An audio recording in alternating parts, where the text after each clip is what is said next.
Just how to say goodbye.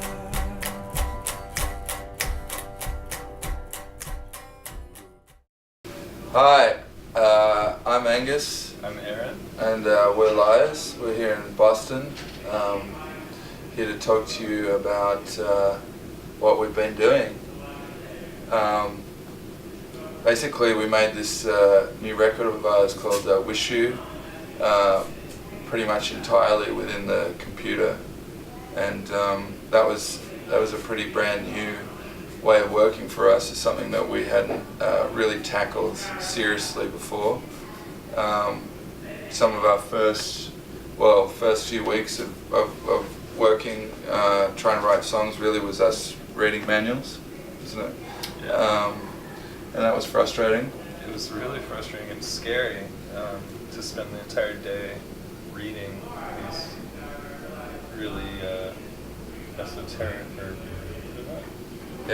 esoteric manuals. And yeah, I don't know. We relied heavily upon each other to help us through the process of learning that, and that also carried over into the songwriting process as well, where we collaborated much more and helped each other much more.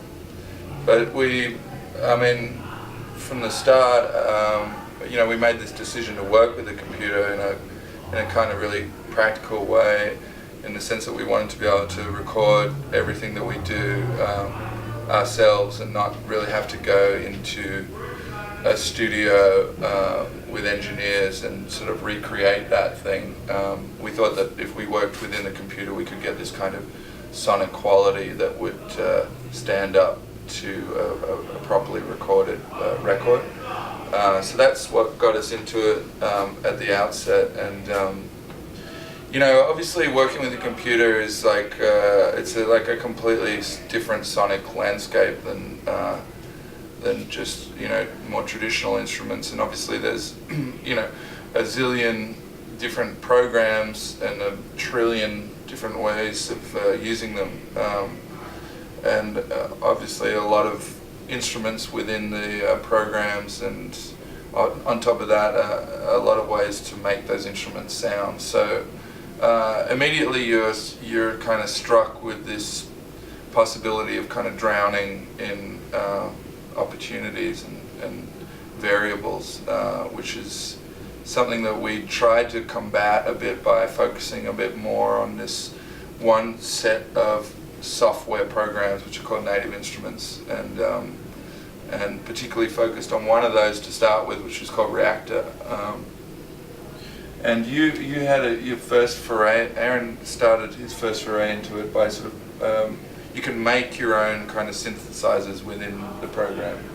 Yeah, I think I approached it in a different way, and it was really extremely helpful when Angus and I got together to begin writing. He showed me how to use it in sort of a more tactile way, and a more sort of creative way, I think, so it was all just very helpful to each other's way of working, to maybe add what the other one was sort of not focusing on, or I should say, we added what we were focusing on to each other's process. Because obviously you can use this technology in a very kind of scientific, proper way, or you can just kind of mess with it. And we kind of start off on, as Aaron said, on different sides of the fence, and the blending of the two is really when good things happen. And I think it was a really good experience working with the computer. Like, in terms of what we set out to do, it was exciting because we were able to experiment with, like I said, a completely sort of different set of sounds and ways of sort of creating music. One thing that was really interesting to me, though, was that having spent a lot of time in the past working with pianos and guitars and drums and that, you have this very, in that way of working, this very kind of tactile and physical relationship with the sounds that you're making, in the sense that you hit something, move your hand, and it creates this sound. you hit a drum a bit harder and it's louder, etc. When you're working with the computer, that kind of all goes out the window and it becomes this kind of very abstract, disconnected relationship with the sounds that you're making, and it's all keyboards and mouse clicks. So the relationship with the sounds and the music is extremely different, and was kind of difficult for me to deal with a little bit. You know, it brings up these sort of questions of, I guess, on authenticity and originality, because you know that when you hit a normal instrument in a certain way, you're creating that sound, and that's the sound that you created because you did it that way in a certain space, etc. When it's within the computer, there are sounds in there, like for example, an 808 kick drum, and it's there. And then my question was, well, you know, if I use that, I didn't make that, you know, and so it brought into a lot of ambiguity into the process, which in of itself kind of translated into kind of like the mood of the record, which was kind of really sort of anxious and full of sort of self-doubt, you know. It's hard to, right, to jump into this world of sort of electronic quote-unquote music and feel comfortable about it, because it's, you know, that there's 100 sort of French people who can do it better.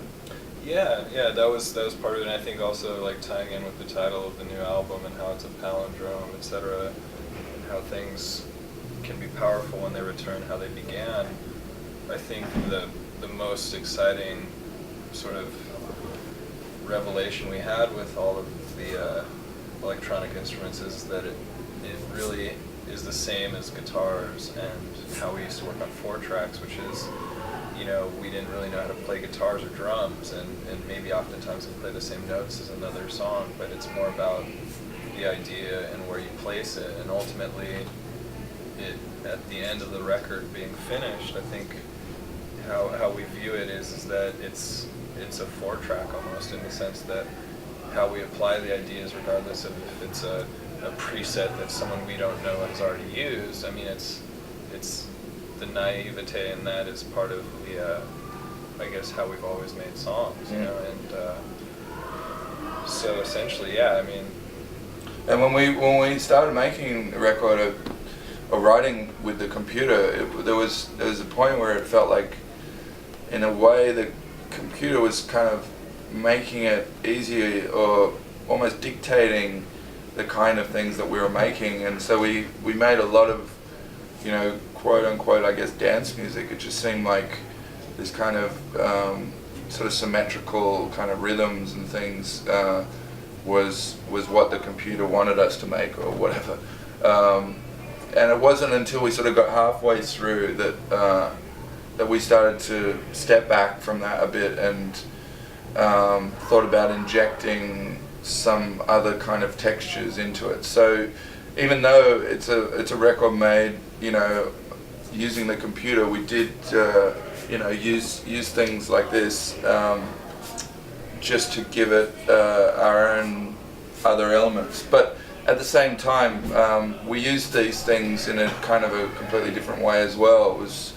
It was some ideas of, you know, how to use the computer in terms of sampling and grids and timing and everything that we had never really sort of taken seriously before, and applied that to kind of more, I guess, acoustic or natural sounds that we used a lot of on the record as well. So, you know, in general, that's kind of it. I think that it's something that we've learned a lot from, you know, working this way. Whether or not we'll do it exactly the same way again is a guess, but certainly some of the things that we learned we can apply to different ways of making music that I think we probably will in the future.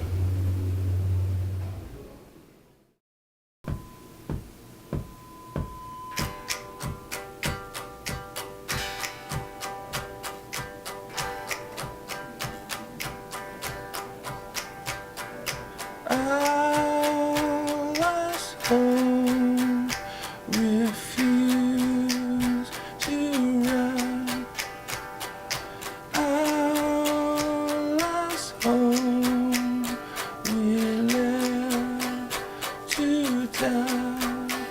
So what? I know. So what? I know just how to say goodbye.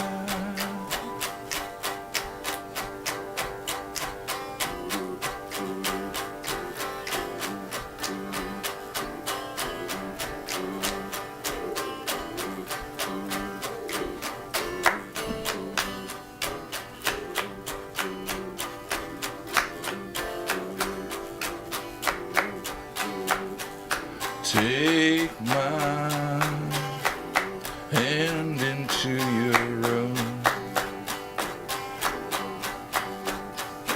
Moonlight, never did you run. The only way to make ends meet. Take my hand into your own. Now it's a better sign. There's not much else you can say. There's so much truer than her, and there's no else you can say. The little that's left in the stone, and all your clothes are just clothes. We both were killers. It's past. It's so much better below. I'm on my way down. I'm on my way now. I'm on my way down. I'm on my way